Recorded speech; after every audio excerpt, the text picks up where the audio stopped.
Assalamualaikum warahmatullahi wabarakatuh. Jumpa lagi dengan channel Nalar Terarah. Kali ini channel Nalar Terarah akan mengupas tentang fenomena perdebatan atau diskusi lintas agama antara Kristen dan juga antara Islam dan Kristen, ya. Nah, akhir-akhir ini sangat viral karena ada seorang mu'alaf dari seorang pianis gereja terkenal di Pontianak, yaitu namanya Jesslyn. Nah, Jesslyn ini dia pindah dari Kristen ke Islam. Jesslyn ini seorang yang cerdas berpikirnya. Dia memiliki logika di atas rata-rata, sehingga ketika dia masuk Islam banyak respon dari kaum atau golongan orang Kristen yang tidak setuju, dalam arti orang Kristen yang berkecimpung dalam dunia YouTuber. Nah, ada seorang pendeta yang tidak setuju dengan apa yang diungkapkannya karena dianggap merendahkan agama Kristen. Begitu juga ketika ada mu'alaf-mu'alaf lain seperti Kodondi, Ustadz Ipung, dan Ustadz Nama, pendeta ini sangat meragukan terhadap apa yang diungkapkan tentang kekristenan.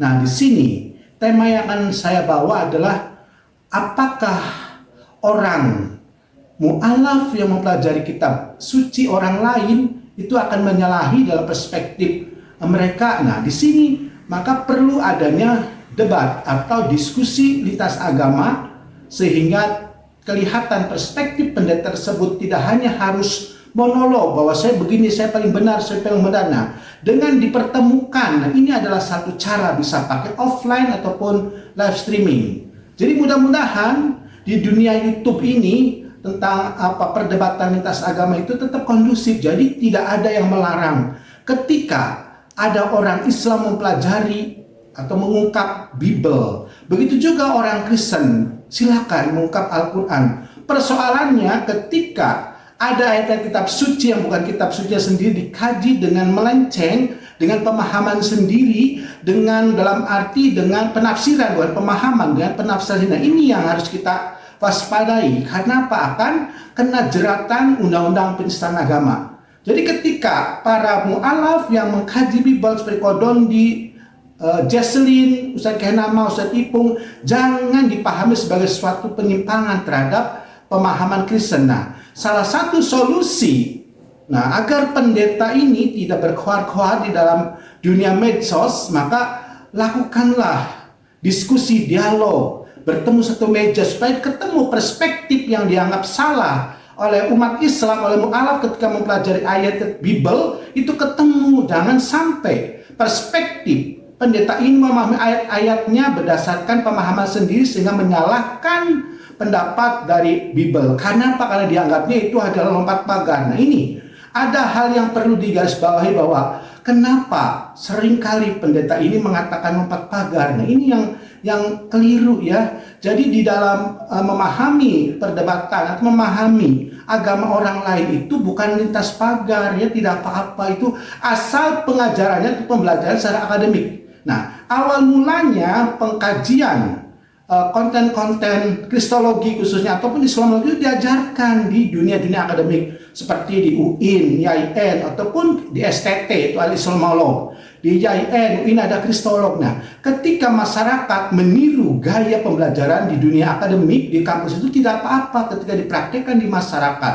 Persoalannya adalah ketika orang tersebut mengkajinya dengan pemahaman, dengan pelecehan, pembulian, itu yang harus diwaspadai. Ketika untuk menajamkan perspektif, nah tidak persoalan. Jadi kita jangan merasa risih ketika ada orang Islam misalnya mempelajari atau mengkaji kitab Bible. Begitu juga misalnya ada orang Kristen mempelajari kitab Al-Quran, silakan, ya.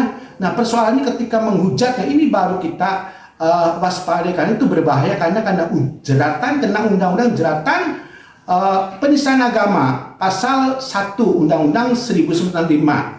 Nah, oleh karenanya untuk pendeta ini harus terbuka wawasannya supaya tidak terjadi polemik yang berkepanjangan. Karena ini dianggapnya krusial bagi para debater muslim, ya. Karena menganggap debater muslim ketika mengkaji Bible itu dianggapnya persepsinya selalu salah karena mentang-mentang bukan agamanya. Nah, ini yang harus diwaspadai, ini harus yang harus dikaji ulang oleh pendeta tersebut. Supaya apa? Kita ketemu dengan dialog, bisa dialognya live streaming ataupun dialognya dengan dialog offline atau dialog satu meja. Nah, mudah-mudahan dengan cara begini terhindar dari fitnah, terhindar dari prasangka bahwa orang-orang Islam, terutama mualaf-mualaf yang bermusuh Islam, nah seperti Jesselin, seperti Kodondi dan Ustaz Kenam, Ustaz Ipung, semuanya dianggap salah dalam memahami atau mengkaji ayat-ayat Bible. Nah, persoalannya kita harus mengkaji kitab Bible dalam perspektif Muslim dan Kristen. Jadi ada perspektif yang logis, ada perspektif yang sama.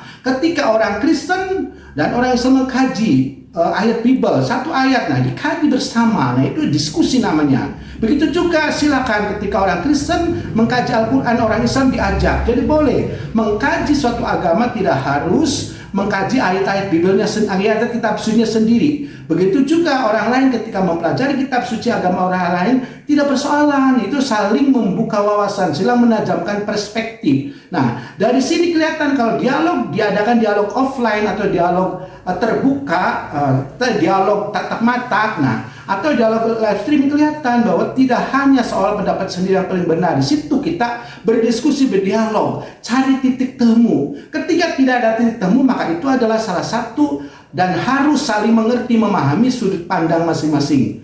Demikian saja, mudah-mudahan pada kali ini bisa diambil suatu pembelajaran bahwa jangan mengatakan orang-orang Islam yang mu'alaf mengkaji Bible itu dianggap sebagai lompat pagar. Tidak ya, karena apa? Itu pengkajian kesulitan dalam dunia praktis.